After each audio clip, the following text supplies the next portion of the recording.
नमस्कार। आज हम अध्ययन करने जा रहे हैं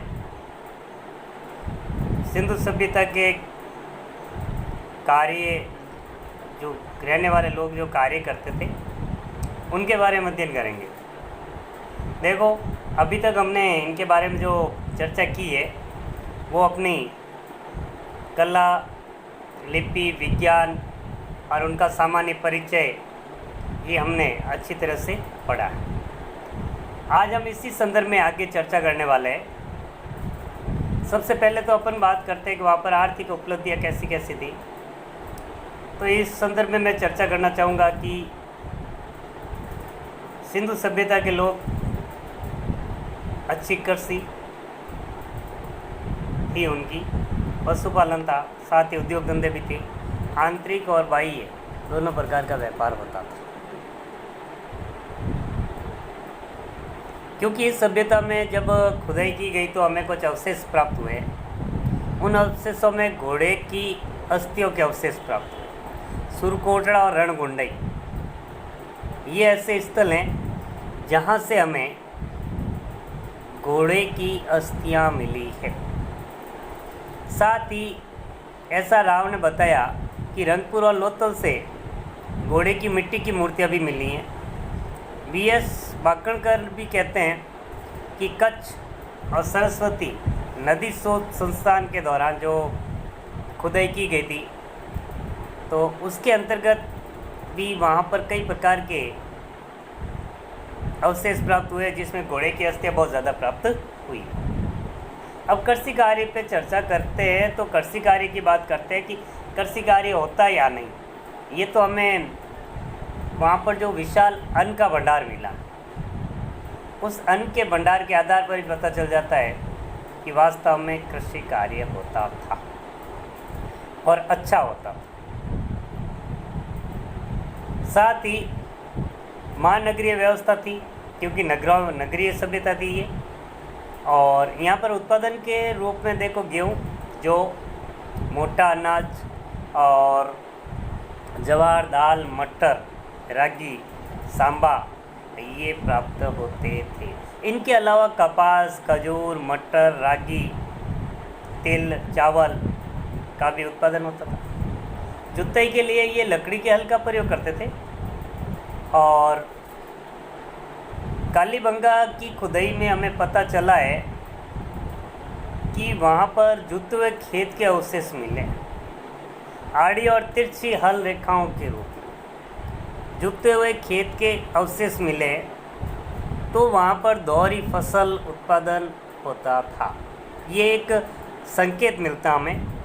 और फसल कटाई के लिए तांबे का हंसिया भी प्राप्त हुआ है, और पत्थर का एक फाल भी प्राप्त हुआ है, फलक, जिसके ऊपर एक लकड़ी का हत्था लगा हुआ था।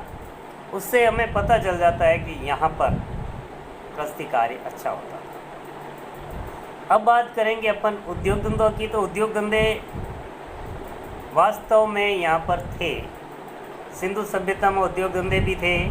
इस ऊपर चर्चा करने से पहले मैं बता दूँ कैसे हमें पता चलेगा कि उद्योग धंधे थे। तो बात करते हैं, क्योंकि यहाँ पर तांबा और कांसा से निर्मित कई कलाकृतियाँ मिली, छोटी बड़ी मूर्तियाँ मिली है, औजार मिले हैं। तो उससे हमें पता चलता है कि बिना उद्योग के तो ये निर्माण नहीं हो सकता, इसलिए यहाँ पर उद्योग तो थे। तांबे के उपकरण, जिसमें एक मछली पकड़ने का कांटा, आरियाँ, तलवारें, दर्पण, छेनी, चाकू, बालाग्र होता है बालक के आगे का भाग, बर्तन ये मिले। और कांसी की जो नर्तकी की मूर्ति मिली है, बैल, कुत्ते, पक्षियों की कलाकृतियाँ भी ये धातुओं की मिली हैं। इससे स्पष्ट हो जाता है कि यहाँ पर उद्योग धंधे थे और विकसित थे उस समय। साथ ही ये लोग मिट्टी की बर्तन बनाने की कला से भी वाकिफ थे, क्योंकि यह मुख्य उद्योग था मणके बनाने का उद्योग। साथ ही इनसे बनने गए आभूषण भी हमें प्राप्त हुए, जो इनकी कला के सबसे श्रेष्ठ उदाहरण। ये मणके सोने, चांदी, तांबे, पीली मिट्टी, सैलखड़ी पत्थर से और कीमती पत्थर, सीप, शंख आदि से बनाए जाते थे। ये सब इस सभ्यता में लगभग 2500 मोहरें मिली हैं, जो ज़्यादातर सैलगढ़ी पत्थर की बनी हैं। और इन मोहरों पर पशुओं के चित्र है, जिसमें एक सींग का पशु है, बाघ है, हाथी है, सांड है, गेंडा है। इनके अलावा कई पेड़ पौधे, मानव की कलाकृतियाँ आदि के चित्रांकन किया गया है। और साथ ही इससे हमें पता चलता है पेड़ पौधों से या से पशुओं से कि ये धार्मिक गतिविधियाँ भी मानते थे, इसकी और संकेत मिलता हमें। वस्त्र उद्योग भी उन्नत था, कपास की या खेती होती थी, कताई और बुनाई की तकले और तकुए भी प्राप्त हुए तथा एक वस्त्र भी प्राप्त हुआ। वस्त्र का टुकड़ा भी प्राप्त हुआ है यहाँ पर। तो हम ये आकलन लगा लेते हैं कि वास्तव में यहाँ पर उद्योग धंधे मजबूत है, कपड़े भी बनाए जाते हैं और विकसित हैं। व्यापार और वाणिज्य की बात करें तो सिंधु सभ्यता का व्यापार आंतरिक और बाह्य दोनों प्रकार से होता था। और आंतरिक व्यापार के अंतर्गत छोटे बड़े जो आवश्यक सामग्री थी वो एक स्थान से दूसरे स्थान तक पहुंचाई जाती थी और आदान प्रदान होता था वस्तुओं का। साथ ही विदेशी व्यापार भी था। और तांबे की सामग्री है, रत्न है, उपरत्न है, धातुओं से निर्मित अन्य सामग्री है, पात्र है, उपकरण है, आभूषण है, इन सब का यहाँ पर व्यापार होता था। राजस्थान के गणेश्वर से ये सोना मंगाते थे, मैसूर से चांदी, ईरान और अफगानिस्तान से मणके और कीमती पत्थर, गुजरात और महाराष्ट्र से भी मंगाए जाते थे। मेसोपोटामिया से इनके व्यापारिक संबंध थे। इनकी जानकारी हमें मेसोपोटामिया का एक अभिलेख प्राप्त हुआ है, वहाँ से प्राप्त होती है, जहाँ पर सिंधु वासियों के लिए एक शब्द दिया है, मेलुआ।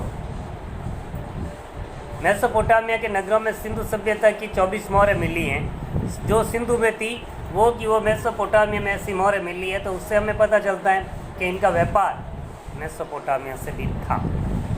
लोथल से एक बटन के आकार का गोलाकार मोहर मिली है, ऐसी ही एक बहरीन द्वीप में मिली है। फारस की खाड़ी और मेसोपोटामिया के उपनगर से भी ऐसी मोहरें मिली है। तो ये हमें सीधा संकेत देता है कि इनका विदेशी व्यापार भी था। वस्तु विनिमय के रूप में देखा जाए, व्यापार के लिए माप तोल की एक निश्चित व्यवस्था थी। अवशेषों के आधार पर हम पता चलाते हैं कि यहाँ पर जो बाट मिले हैं वो घनाकार और गोलाकार थे और ये चर्ट पत्थर से बने हुए थे। बाट एक श्रृंखला के रूप में थे, 1, 2, 4, 8, 16, 32, 64, इस प्रकार से इनका तोल का आकार था। तो इस प्रकार से हम संक्षिप्त रूप से कह सकते हैं कि सिंधु सभ्यता के लोगों में आर्थिक उपलब्धियाँ या आर्थिक जीवन के रूप में कई प्रकार की उनकी उपलब्धियाँ हासिल थी। यानी कि जैसा आज है वैसा का वैसा सारा का सारा व्यापार जैसी स्थिति है वो प्राचीन काल सिंधु सभ्यता में भी होती थी। कल हम चर्चा करेंगे इनके सामाजिक जीवन के बारे में। आज इतना ही, फिर कल आपके सामने एक वीडियो लेके हाजिर होऊंगा मैं। तब तक के लिए नमस्ते।